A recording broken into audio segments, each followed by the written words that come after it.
Yu-Gi-Oh archetypes have a ton of strange and quirky gimmicks that either sink or swim.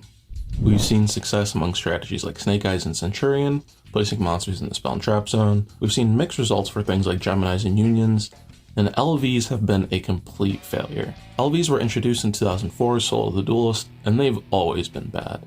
Every iteration. From Allure Queens to Silent Swordsman, all the way back to the first LVs, Armed Dragons. Individual LV archetypes have gotten support in recent years, but they usually disregard the level climbing mechanic. But Armed Dragons decided to stick to it, although changing it slightly. And in this video, we're going to take a look at the archetype to figure out how Konami kind of fixed LVs. Before we get into things, make sure to like the video and subscribe to the channel. Now with that being said, let's get into it. The original LV monsters usually leveled up during your standby phase, but there are a few exceptions and alternate conditions. As I just mentioned, Armed Dragon level 3 would send itself to the graveyard during your standby phase to special summon Armed Dragon level 5 from your hand or deck. Hand or deck actually makes this half decent, but the standby phase restriction is horrible. You may be thinking that this wasn't a problem when the game was a bit slower, but it was. Your standby phase effectively means 2 turns, because you have to summon this, pass to your opponent, and then hope it survives their turn. Even then, it was pretty bad. But moving on, Armed Dragon level 5 can send a monster from your hand to the graveyard to target and destroy an opponent's monster with attack less than or equal to the sent monster, and its level up condition is during the end phase. If it destroyed a monster by battle that turn, it could summon level 7 from your hand or deck. I actually have pretty fond memories of this card as a playground classic. 2400 is pretty good for a 1 tribute monster, and the pop effect is decent. The level condition is thankfully a lot quicker than level 3, and it puts you in the driver's seat instead of hoping your opponent doesn't destroy it. Armed Dragon level 7 can only be summoned with level 5's effect, and it can send a monster from your hand to the graveyard to destroy all monsters your opponent controls with attack less than or equal to the sent monster. So similar effect, but turned up significantly. And finally, level 10 can be summoned by tributing level 7, and it has the final evolution of the destruction effect, being able to send any card from your hand to the grave to destroy all face-up monsters your opponent controls. This effect is super strong, but I hate that between 7 and 10, they just got rid of the level up condition. I get why they wouldn't want you to be able to summon this from the deck, but level 7 searching it if it destroyed a monster by battle wouldn't have been the worst idea. But obviously in a modern context, all of these cards are horrible, like really bad. But luckily, the new stuff was designed so you don't have to play these. The Armed Dragon Thunder archetype debuted in Blazing Vortex in February of 2021, along with the Springens archetype, which I've covered on the channel. I want to start by saying that I always thought the name Armed Dragon Thunder was a little clunky, but obviously it couldn't be something like Armed Thunder Dragon, because then, in addition to now being Thunder Dragons, they wouldn't be Armed Dragons. And I guess they didn't want to go with Thunder Armed Dragon, but I might be making a meal of it. Anyway, the new Armed Thunder Dragon cards really revamped the leveling up gameplay approach. All of the new monsters are treated as the old monsters while on the field and in the graveyard, which allows you to run the old ones pretty seamlessly, although you probably don't want to do that. In addition, excluding level 10, the Armed Dragon Thunders could all send one monster from your hand to the grave, and then send themselves to the grave to special summon an Armed Dragon with a level that is equal to the next level up or lower. And lastly, the new monsters, also excluding level 10, have effects that trigger if they're sent to the graveyard to activate a Dragon monster's effect. This is a lot of information, but it will make sense when you read the card's effects, and we'll go in order of levels, starting with Armed Dragon Thunder level 3. Its effect reads: this card's name becomes Armed Dragon level 3 while on the field or in the grave.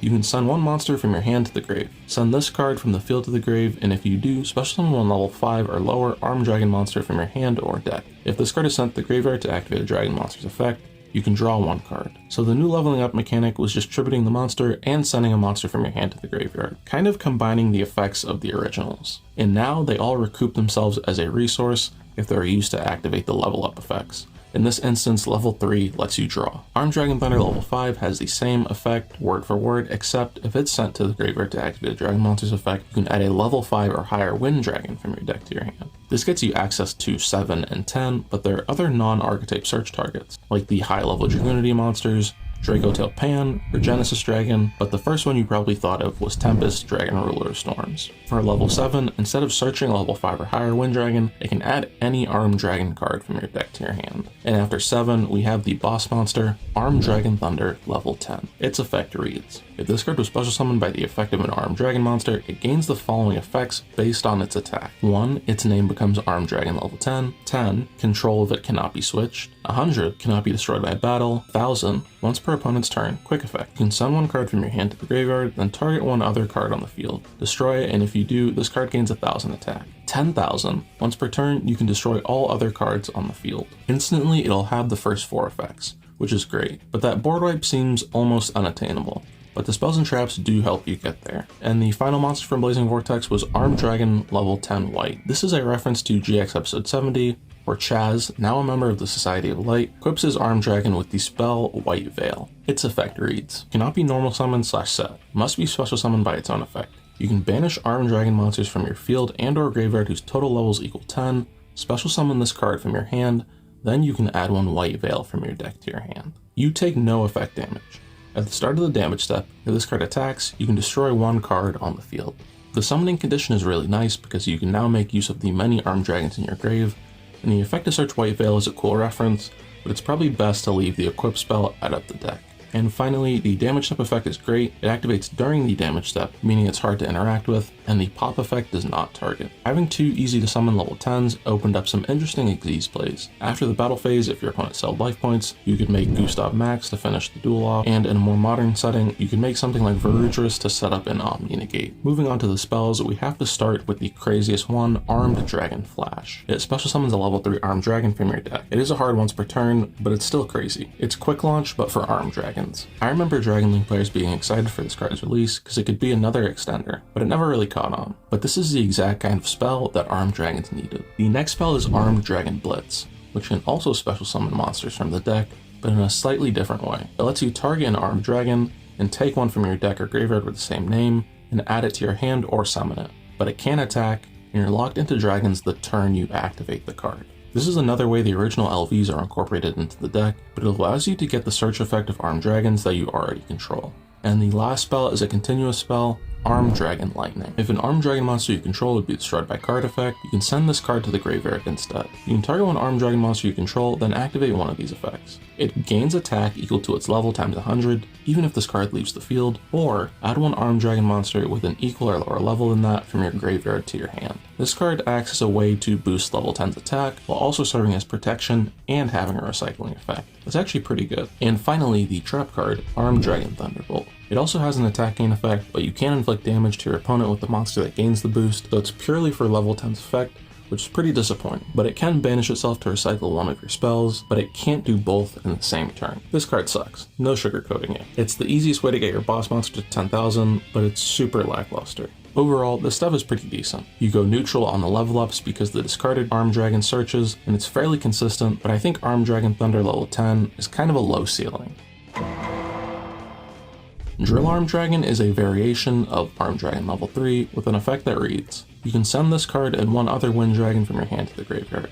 For the rest of the turn, all Wind Dragon monsters you control gain 300 attack. You can banish any number of Dragon monsters that are level 7 or higher and or Wind from your graveyard. Add one Dragon monster from your deck to your hand with a level equal to the number banished except Drill Armed Dragon. This card is really good if you're playing Armed Dragons with Dragon Rulers, but isolated to Armed Dragons, it's kind of bad. The first effect can trigger your other monster's effects, but it is a neg-1, and the second effect can search any dragon, which is cool, but the dragons in the archetype are at the lowest level 3. This deck had an Armed Dragon Thunder level 1, this card might be crazy, but it's not bad in general. And also, we're not getting the product that this is from in the OCG, so who knows when this is coming out. Threat Armed Dragon is the most recent card, which is set to be released in Burst Protocol. While it's in the grave, it can pop a dragon you control to summon itself, and while it's on the field, it has an effect similar to the original level 5. You can discard a card to destroy a monster with 2400 or less attack. And if it's one of your monsters, you can special summon a dragon monster from your hand or deck that is 2 levels higher than the destroyed monster. This is nice because you want to discard it, even though it doesn't have a search effect like the other Armed Dragon Thunders, and the second effect is fine. But honestly, overall, this card is kind of mid. And to complete the trio, we have Pile Armed Dragon, which came out in Hidden Arsenal Chapter 1. You can send one other Wind Dragon monster or one other level 7 or higher dragon monster from your hand to the graveyard, special summon this card from your hand. You can send one Armed Dragon monster from your hand or deck to the graveyard, except Pile Armed Dragon, then target one face-up monster you control. That targeted monster gains attack equal to the level of the monster sent to the graveyard times 300 until the end of this turn. Also, you can only attack with one monster this turn. This is the best monster in the deck. Sending an Armed Dragon from deck to grave for cost is insane, and it has synergy with Dragon Rulers features that the other two previous cards also have. There's also Oja Match and Arm Dragon Catapult Cannon, but they're a bit of a gimmick. And Arm Neos is very cool, but more of a nice homage as opposed to a great card, although its effect isn't bad. I think they successfully adapted this playstyle for the modern game. You're still climbing through the levels, which is nice to see, because sometimes when decks get new support, they kind of lose their identity, so it's nice to see this work so well. On a less positive note, the payoff is good but not great. The quick effect pop from level 10 is pretty good, and it can trigger the lower level monster effects, but 10k attack to nuke the board is a bit much. And the playstyle of sitting on one big boss monster only really works when it has a lot of protection. Yes, the control can't be switched, and the continuous spell can take a bullet for it, but ideally it couldn't be targeted or was unaffected. And the battle phase protection is a little redundant because the monster is already so big. I know it came out a lot later, but you have to compare this to something like Liger Dancer. This is also a bard wipe and has crazy attack, but has great protection. And lastly, as I kind of mentioned before, but I think a level 1 LV would be pretty cool if we're gonna get more stuff in or after Burst Protocol. The Armed Dragon stuff is actually perfectly suited for discards and Dragon Ruler, and I think it would make a decent engine in that deck. And if you're interested in the new Genesis format, a Dragon Ruler build with a few Armed Dragon cards might not be a bad idea. But that's the video. If you enjoyed it, leave a like and consider subscribing to the channel. What's your favorite forgotten or underutilized mechanic? Leave it in the comments below, and hopefully I'll see you in the next video.